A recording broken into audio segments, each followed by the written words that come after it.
Baba.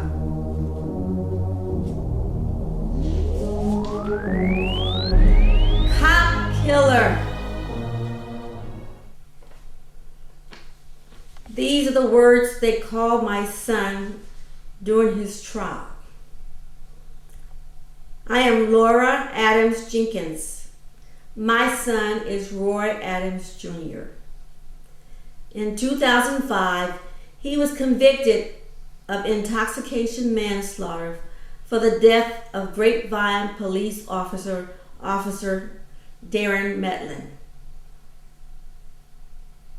We will always grieve for this family. We have such remorse for his family. They lost a father, a son, a husband, a friend. But our son was not drunk. It was a horrific accident that they turned into a horrific crime. Our son was sentenced to 12.5 years, but our son was not drunk.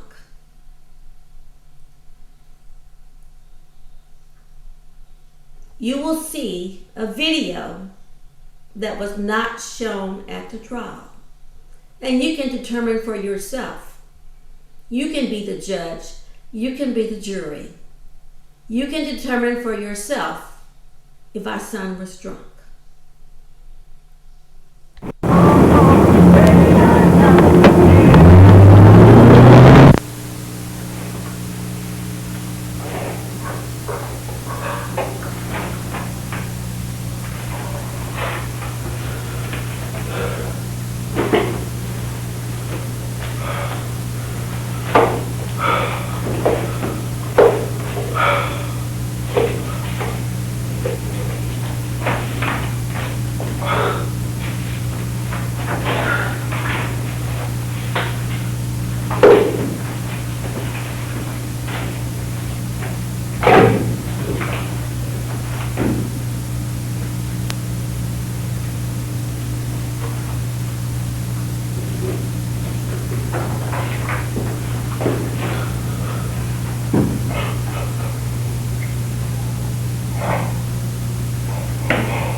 My name is Sergeant R.D. Williamson, ID number 84 with the Euless Police Department. The following is a DWI interview of Roy Alvin Adams, Jr., a black male, date of birth 9/29/76, Texas driver's license number 13523463. This interview is being videotaped at the Euless Police Department on June the 12th, 2004, starting at approximately 3:04 a.m. Present for the interview are Mr. Adams, myself, and PSO Shiflett. Mr. Adams, first thing I'm going to do is I'm going to read you a statutory warning. It's a warning that I'm required by law to read. I want you to follow along with me as I read it to you.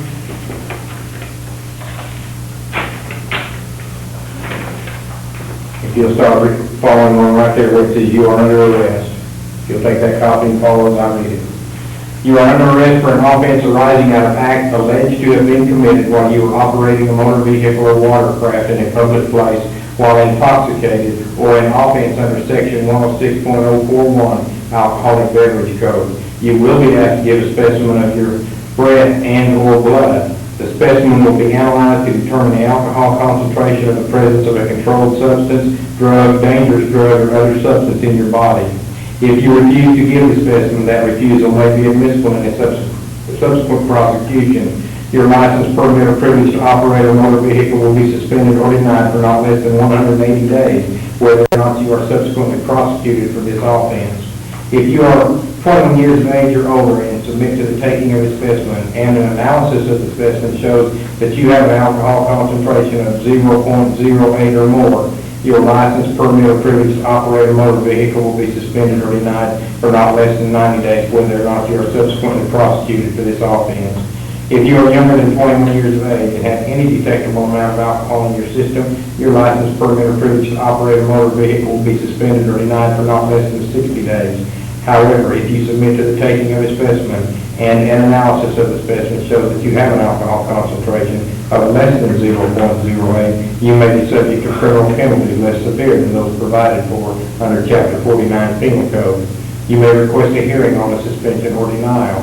This request must be received by the Texas Department of Public Safety at its headquarters in Austin, Texas, no later than 15 days after you receive or are presumed to have received notice of suspension or denial.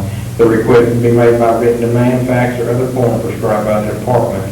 I certify that I have informed you both orally and in writing of the consequences of refusing to submit to the taking of a specimen or providing a specimen. I have provided you with a complete and true copy of this statutory warning.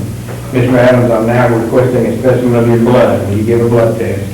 I would do. Okay. You told me. Well, here, I can't. I need your signature right there indicating your refusal. Wait, what do?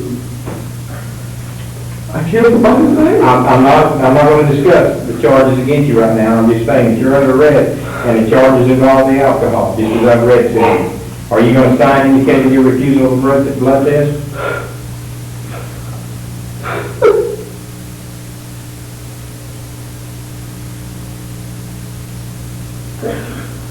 I'm supposed to leave, man.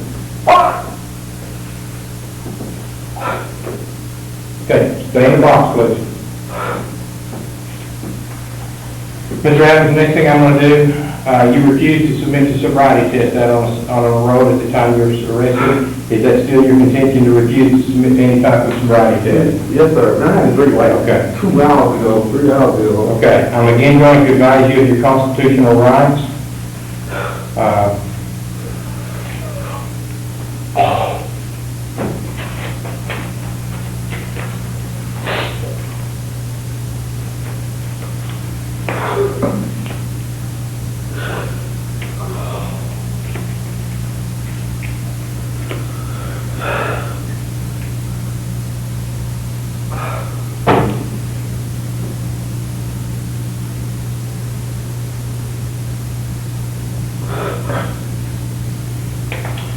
You have the right to remain silent, not make any statement at all, and any statement you make may be used against you at your trial. Any statement you make may be used as evidence against you in court. You have the right to have a lawyer present to advise you prior to and during any questioning. If you're unable to employ a lawyer, you have the right to have a lawyer appointed to advise you prior to and during any questioning. You have the right to terminate the interview at any time. You understand each of those rights as I've read them to you.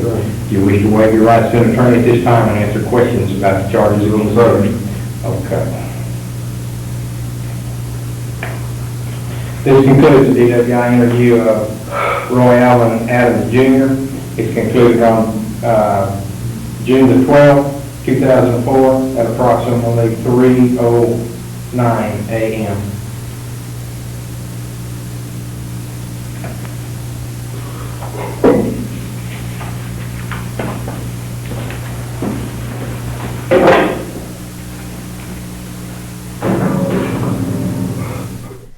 You've just seen the video. You've just seen our son. Our son was not slurring. Our son was not wavering. You saw our son speak clearly. You saw our son stand upright. You saw our son speak coherently. You saw an incredibly frightened, extremely sad, extremely distraught young man. You saw him do the sign of the cross. Our son was not drunk. It was a horrific accident that they turned into a horrific crime. Our son had a petit seizure.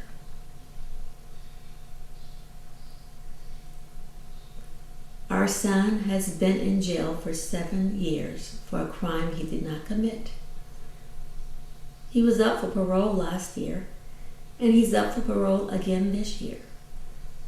However, we don't expect that he will be paroled because he will not and he cannot admit to a crime he did not commit.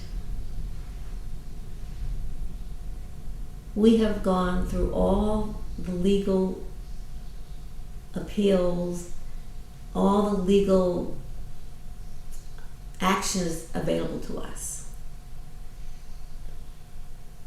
The only place we can go again is to the FBI, the Dallas FBI office. We're going to take our case back to them. We're going to take it to the new FBI special agent in charge. But we need your voice to go with us. We want to build a mass choir to go with us. So it'll be loud and clear to the special agent in charge that we have an issue that they should investigate. Our son is innocent. We need your help. Please go to www.justiceforroyjr.com. You will learn how you can help. You'll learn more about what happened. You'll learn more about the wrongdoings. And then you can answer the question of why all this was done. And you can help justiceforroyjr.com, and you can also help justiceforotherroyjuniors.com, because it's not just our son.